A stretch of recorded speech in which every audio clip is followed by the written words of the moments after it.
You know, there's this powerful German phrase, immer vorwärts, nie zurück. It means always forward, never backward. It's a really simple idea, right? But think about it. When things get truly tough, the only way through is forward.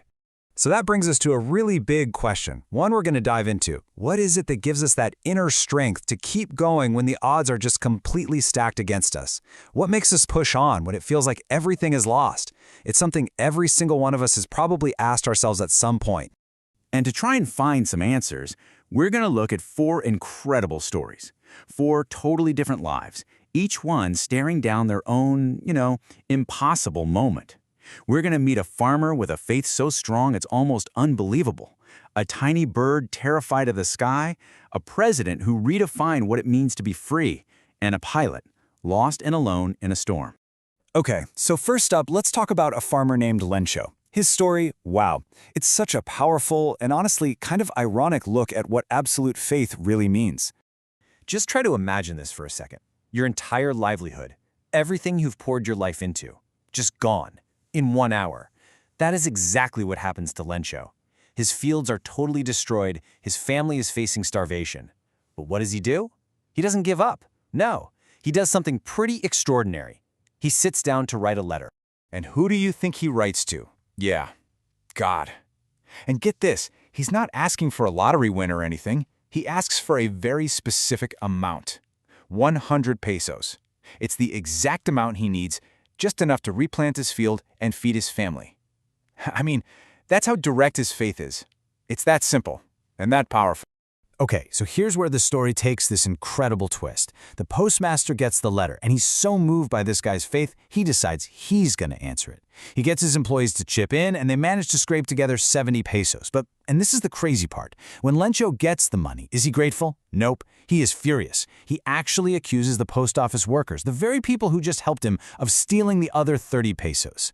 It's just, wow, a stunning example of how faith can be this incredibly powerful thing, but it can also totally blind you.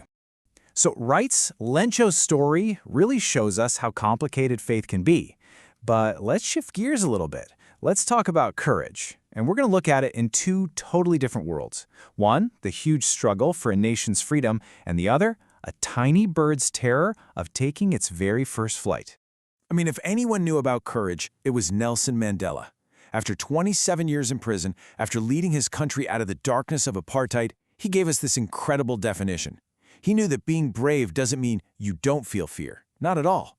It means you feel the fear, and you act anyway. And here's the thing about that idea.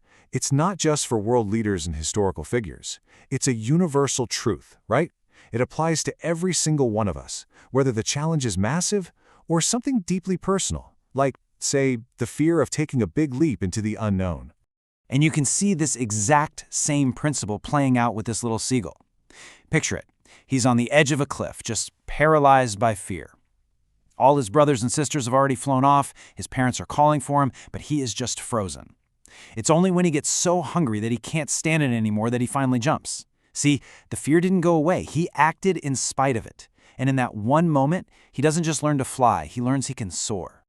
Okay, so we've talked about faith and we've talked about courage.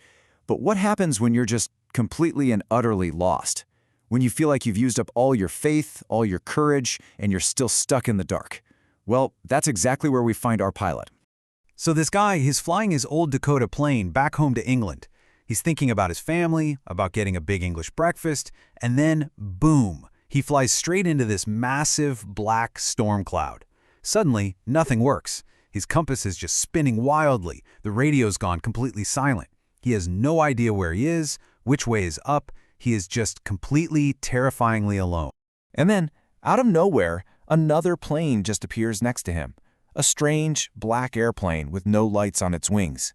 He can see the pilot inside, and the pilot waves at him, just gesturing for him to follow. I mean, what else is he going to do? He's got no other options, so he follows this mystery guide right through the storm. Somehow he makes it. He lands safely, and the first thing he wants to do is find that other pilot and thank him.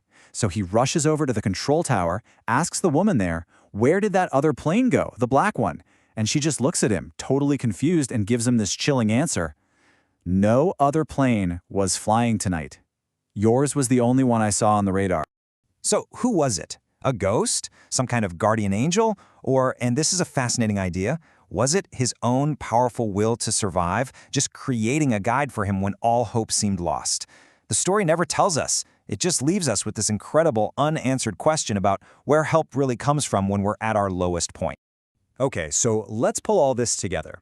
We've got a farmer's faith, a president's courage, a little bird's first flight, and a pilot's mysterious rescue. What do all these stories really teach us about facing down the impossible? Well, for one, we learn that faith is an absolutely massive force, but it can also have its blind spots. We see that real courage isn't about being fearless. It's about taking action even when you're terrified. And maybe most importantly, we're reminded that sometimes hope can show up in the most mysterious, unexplainable ways right when we think all is lost.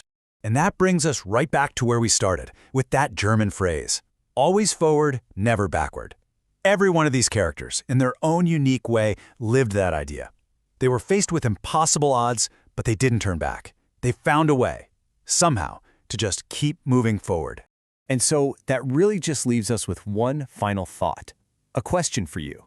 We all have that cliff we're scared to jump from, right? That storm we don't think we can get through. So the question is, what's your first flight?